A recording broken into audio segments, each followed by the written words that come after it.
Kerala vision Kudumbashree micro enterprises അവാർഡിൻ്റെ ഈ അഭിമാനകരമായ ആദ്യത്തെ അവാർഡിന് അർഹരായിരിക്കുന്നത് ഹരിയാലി കാർബൺ ന്യൂട്രൽ പാർക്കാണ്.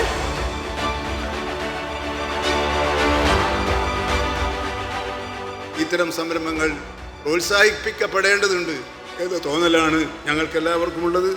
അത്തരമൊരു നൂതന സംരംഭത്തിന് തയ്യാറായി മുന്നോട്ട് വന്ന കേരള വിഷൻ്റെ ഭാരവാഹികളെയും അതിൻ്റെ പുറകിൽ പ്രവർത്തിക്കുന്നവരെയും അങ്ങേയറ്റം അഭിമാനത്തോടെ അഭിനന്ദിച്ചുകൊണ്ട് യെല്ലോ ക്ലൗഡ് നൽകുന്ന മെഡൽ ഇവിടെ അണിയിക്കുകയാണ് ശ്രീ നിർമ്മൽ പാലാഴി. അതോടൊപ്പം പ്രശംസാ പത്രം നൽകുന്നത് myG regional business manager Shri Muhammad Alfas ആണ്.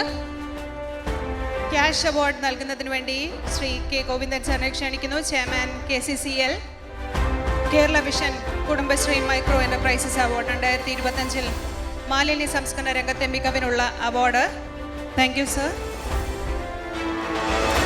മൊമെൻ്റോ നൽകുന്നു സുരഭി ചേച്ചി. ബ്യൂട്ടി സോപ്പിൻ്റെ ഒരു കിറ്റ് നൽകുന്നു Shri Ismail Khalid. Kerala vision news managing director Shri Prajeesh Achandi memento നൽകുകയാണ്.